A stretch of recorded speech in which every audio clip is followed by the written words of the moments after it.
Hei, jeg heter Isak Vars og bor i Lappelobol i Kautokeino kommune, en liten bygd 4 mil fra Kautokeino sentrum. Jeg skulle jo snakke om musikkmiljøet som etter hvert oppstod her i bygda. Det begynte jo sånn midten av 70-tallet, kan man vel kanskje si. Eldstebroren min, Nils Mattis, han drev og spilte litt gitar, mer som til privatbruk. Så hadde vi en kompis som heter Johan Aslak, som han etter hvert fikk med til å begynne å spille gitar, og inspirerte han til å begynne å spille gitar. Og han begynte jo da mer, kanskje kan man si, mer systematisk øving da. Og fikk meg også med til han trengte en til å kompe gitar, så han selv kunne øve seg på solospill da. Og da var det første jeg begynte som musiker. Det var jo med instrument. Det var jo å spille rytmegitar, spille blueslåter i dagesvis for at han skulle lære seg de her soloene. Og det gikk jo bra. Men så etter hvert så ble jo interessen mer for at kanskje vi skulle starte band, om det var muligheter for det. Så var det en som het Nils, som også kom inn i bildet etter hvert. Han var ung gutt, han var yngre enn oss, og han var veldig flink. Han var sånn talent med flere instrumenter. Han kom jo inn i bildet etter hvert, så han fikk jo da, holdt på å si, oppdrag å spille bass da. Så da var vi jo 3 stykker allerede, så da var det jo nå så vi jo muligheter, kanskje vi kunne få til noe. Men så trengte jo en på gitar, og en gitar til kanskje, rytmegitar da. Så da kontaktet vi en søskenbarn av meg som heter Per, som bor i Masi. Han også opprinnelig herifra. Foreldrene, mora, han er jo født og oppvokst her i Lappelobol. Og da ble han med, så da hadde vi jo plutselig en band. Så kom jo skolen ble bygd hit og ble åpnet her, og det åpnet jo muligheter for øvingslokaler, som vi ellers ikke hadde hatt mulighet til. Så da inntok vi gymsalen da, og fikk lov å være der og holde på. Og det der det startet. Selvfølgelig litt sånn nølende og litt sånn, vi var veldig usikre på alt, selvfølgelig.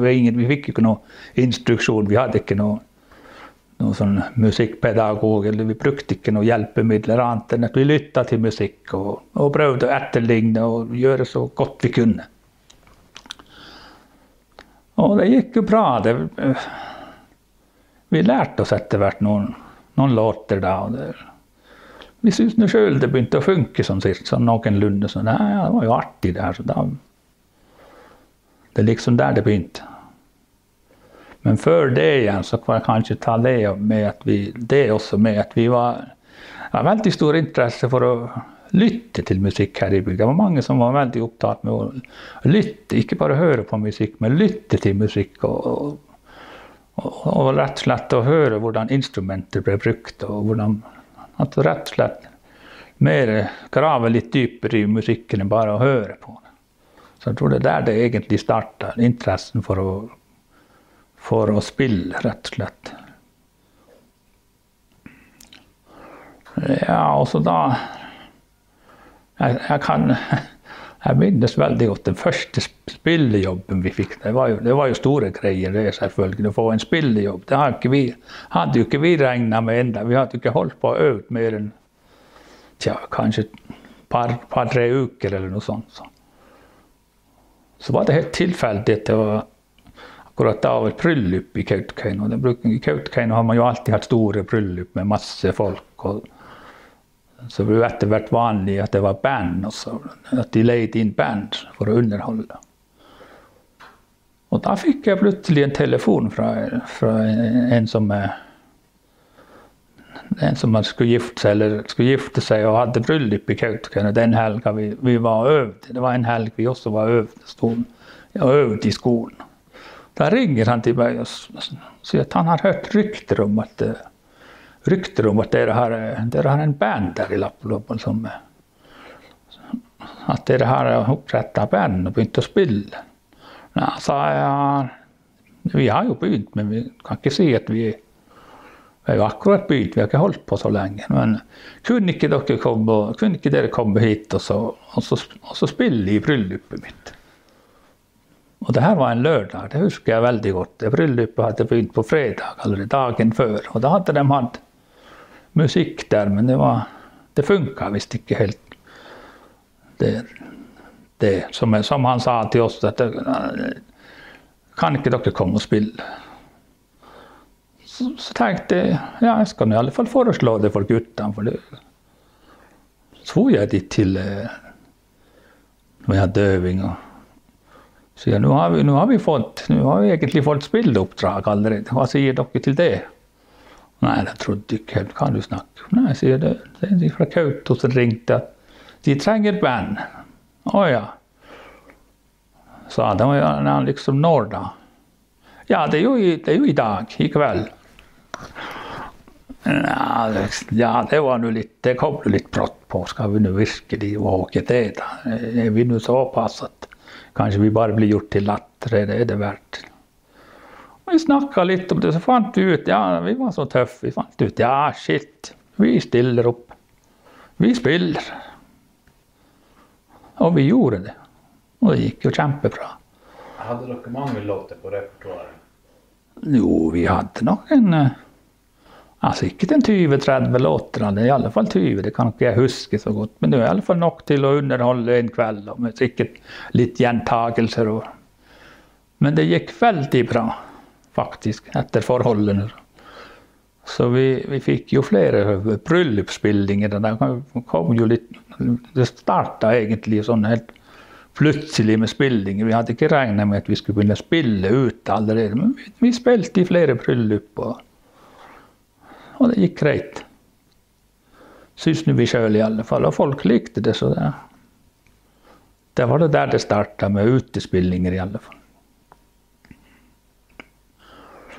Så etter hvert, så det gikk ikke så lang tid før vi etter hvert etablerte oss i Kautokeino, og flere av oss begynte på jobb, og jeg og Johan Aslak blant annet, gitarristen. Så da ble det jo mer jobbing i Kautokeino da, i forskjellige lokaler der, så da ble det jo etter slutt med å øve og holde på her i bygda, så vi flyttet jo egentlig musikken til Kautokeino da. Og begynte der, og etter hvert i mange forskjellige slags prosjekter og band. Så hvor mange år holdt dere på i Lapploppen? Det var nok ikke lenge. Jeg kan tippe kanskje et par år. Ikke stort lenger, men det tror ikke jeg jo være for sikker, men det var i alle fall ikke lenge. Så slutten av 70-tallet, så. Som sagt, så begynte vi på jobb også i Kautokeino etter hvert og flyttet dit og bodde der, så da var det jo litt upraktisk å holde på her, så. Så det ble, jeg tror det var bare snakk om et par år, maks 3 år her. 70-tallet, slutten av 70-tallet. Og da, som sagt, så ble det jo etter hvert veldig mange forskjellige slags prosjekter i Kautokeino, da med all mulig slags, både joik og rock, blues, country, dansebands, alt mulig, nesten. Her har jo vært mange musikere i Lapploppen gjennom tid. Hvor mange anslår du at det her, eller at det var da, for eksempel? Altså, det var mange. Altså, jeg har sett litt på det der, tenkt litt etter. Det har vært totalt 12-13 musikere, sangere som enten er herifra eller har aner herifra. Vi var i fast gjeng på 4-5 stykker i alle fall som da begynte her og spilte her, kan du si. Men så hadde jo flere som har aner herifra, som etter hvert er blitt atskillig større musikere enn det vi er, for å si det sånn, som har gått litt videre med det da. Mens jag tror inte vi hade det där väldigt det där med att vi skulle bli liksom stor eller något sånt. För oss var det att spilla som var det som var drivkraften, att spilla. Rätt och slett att vara på en scen och spilla. Vi hade liksom mycket något sånt. Jag tror inte vi hade något som våldsamt drömmar om att laga så mycket musik själv, eller det hade ju säkert varit lurt att göra det alldeles till damen. För oss var liksom det att spilla. Uppträ. Det är det som var tingen. Det första utstyret dere hade, hvor det kom från? Ja, det var i alla fall inte rara grejer för att säga det så. Jag huskar att mitt första slagverk, det köpte jag från ett kautoband som hade eftervärt gått över till lite bättre utstyr, så jag närmast arvade ett gammalt trummesätt. Det var ju Nils Martin sitt trummesätt. Ja, det var det. Så det var det som är speciellt i förbindelse med det är ju nästan komiskt att fortälla. Jag kom med det trummesättet hit. Och jag hade inte tänkt för trummesticket tränger man just, så jag hade bara i trumman. Så då var det för att hänt i närmaste buskar, alltså kappa ett par kvistar och då huskar jag övde så knistfolken stod ut med så näverbitar och lösna från det där. Det är ganska speciellt att tänka på. Det var det björkesticket? Det var björkesticket. Med näver på allt. Så liksom, ja. Men selvfølgelig begynte man ju etter hvert att investera i som försiktig i lite bättre utstyr. Och det ballade på sig till slut, så hade man ju ganska bra utstyr.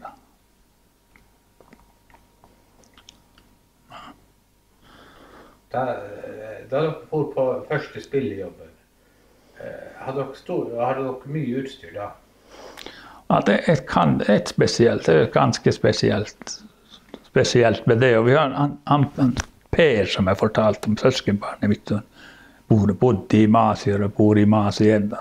Han hade en gammal pickup, Volkswagen pickup. Vi hade ju inte bil någon av oss den gången. Vi ägde inte bil. Så han kom nu, det var det vi brukade som vår första turnébuss till Kautokeino, och det var ju jäkligt kallt, huskar jag. Så vi fick stopp där i borta för Stornäs. Plötsligt så stoppade bilen, bensintillförseln frös. Så huskar jag måste krypa under och skruva lös en bensinslang för att få ut isen och så för att starta igen och köra vidare. Det huskar jag väldigt gott. Det var väldigt speciellt. Jag huskar en av de guttarna som huskar jag som sa att det var inte ett väldigt bra start på den första jobben, men Men de hade bara övat 2-3 veckor.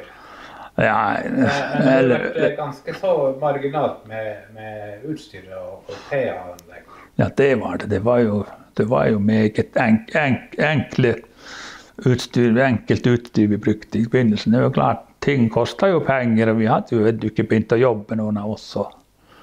Så det var inte bara att investera i ting. Så det blev byggt upp sakta men säkert med en förstärkare och en bassamp eftervärt. Jag huskar vi köpte Kaptein Morgan sitt bassanlägg.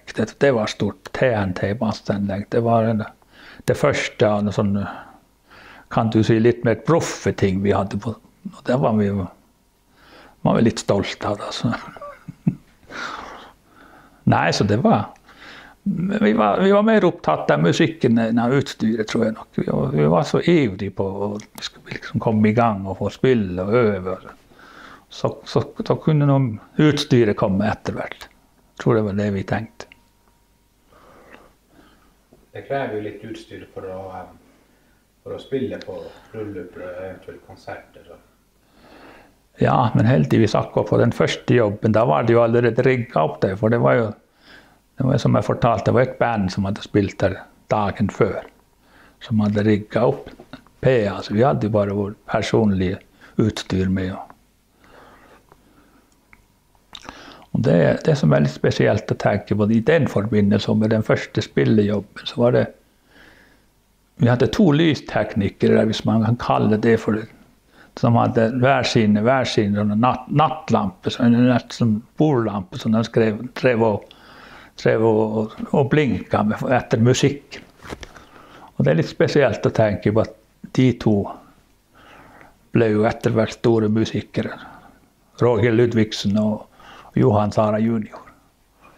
Og det var de første som kjørte lys for oss. 2 sånne her enkle. Jeg har faktisk bilde av det, av de 2 som... Men Johan Matti spilte jo også med oss etter hvert. Han spilte jo også med det første bandet vårt. For noen jobber, eller på øving. For han brukte å stikke innom når vi drev og øvde her på skolen. For han var jo i reindrifta, altså. De hadde reinflokk lenger sør her. Så han kom fra flokken, så brukte han å stikke innom der for å høre. Så han var jo selvfølgelig musikkinteressert da allerede, han også. Så han ble nå etter hvert med og hjalp oss litt. Så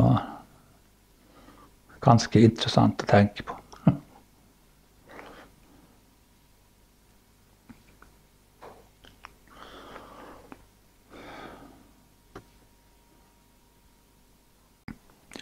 Ja, vi kan jo kanskje gå tilbake til den første spillejobben. Som vi nevnte i sted, det var jo litt spesielt da. Vanligvis når man begynner med å musisere litt, og da forsøker man seg selvfølgelig på en liten scene med kanskje 10-12 stykker publikummere. Mens det ble nok en pangstart på oss. Den første jobben vi hadde, det var jo langt over 1000 publikummere med en gang. Første kvelden allerede. Så sånn sett var det jo litt spesielt. Å bli kastet inn i det, i stedet for å komme forsiktig liksom. Men det gikk bra, vi hadde flere, det var jo, altså plasthallen i Kautokeino var jo hovedarena for større bryllup da, den gangen. Det der de ble holdt, og der spilte vi flere større bryllup etter hvert. Og vi fikk i alle fall prøvd oss på en scene med masse folk. Sånn sett var vi heldige. Ja, i den første spillejobben så var vi Johan Aslak på gitar og litt sang, kor. Så hadde vi meg på trommer, så Per Vars på rytmegitar da, og så hadde vi Nils Strand som leadmann da, som sang og spilte bass. Han var multitalent, Nils. Han var den yngste av oss, og han kunne synge, han spilte trommer og bass og gitar etter hvert, så han var virkelig en multitalent allerede som ung gutt. Så det må fremheves, for det var takket være han at mye av musikken i Kautokeino, de bandene etter hvert, han var jo med på litt av hvert etter hvert, men han var han som var første sangeren som vi brukte i bandet vårt da.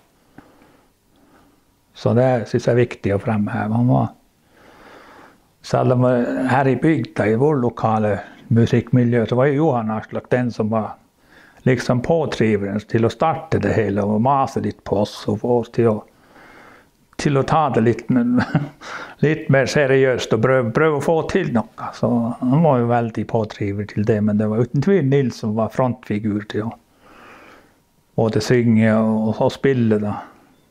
Han spilte jo etter hvert trommer i et annet band og sang. Men jeg må jo nesten ta med en episode fra den tidligere nevnte første spillejobben. Og jo, selvfølgelig, foreldrene våre, de var jo ikke så veldig begeistret for det her vi holdt på med musikken. Og de syntes jo selvfølgelig at det var noe tull og var språket der og til ingen nytte. Så fikk vi den første spillejobben og var spilt, og vi fikk jo godt betalt, veldig godt betalt. Tenke på hva vi var jo bare første jobben, og det var jo ikke verdensstjerner akkurat, så vi fikk veldig godt betalt i forhold til det, ja, nå kan man si. Og det jeg husker spesielt var faren til Johan Aslak, gitaristen. Han var jo selvfølgelig av den eldre skole, han var jo uhyre skeptisk til det her med musikk og tull, og det bråket vi holdt på med. Så tenkte jeg, vi hadde jo fått oppgjør da i penger. Jeg tror jeg husker det var et par tusen hver eller noe sånt. Det var jo enormt mye den gangen. Og så viser jeg de pengene til han Per som han het. Her tjente vi i går når vi spilte. Ja, han ble jo helt målløs, han kikket på de pengene. Og jeg betaler dem til dere for det der bråket der. Ja, men det der var jo mye penger. Og så sier jeg, det her er mine belter. Vi fikk alle sammen like mye. Han var jo helt sjokket. Og det morsomme var at det gikk bare noen dager, så spurte han Sabbe Per som var så skeptisk. Skal dere spille igjen snart? Så da fikk han en litt annen syn på det. Det var jo faktisk penger å tjene. Folk ville faktisk betale for det her. Det synes jo han var helt sjokkerende. Litt sånn spesielt å tenke på. Senere i musikklivet i Kautokeino, når dere etablerte dere der, de fleste, så var jo dere med spilt i Sanctuary, folk fra Lappland. Ja, så vi var jo 4 av oss har jo spilt i Sanctuary da. Herifra. Så Sanctuary ble jo også nesten startet. I alle fall godt hjulpet av musikere herifra. Jeg spilte i Sanctuary, Nils Strand spilte og sang. Han var veldig viktig prikk i Sanctuary for å starte bandet Sanctuary. Og Jon Gaino spilte som bassist i Sanctuary, og Johan Aslak selvfølgelig, han spilte jo lengst da. Han var jo med i mange, mange år, lenge etter oss andre. Så dere har vært 3 stykker samtidig på scenen fra Lappland? Ja. Ja, det har vi.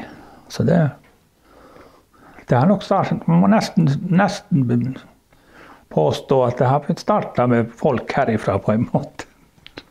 Selv om noen vil protestere på det, men i alle fall med sterk støtte fra bygda, musikerne fra bygda her. Her har vært mange musikere, ja. Og her er jo ganske mye. Ja.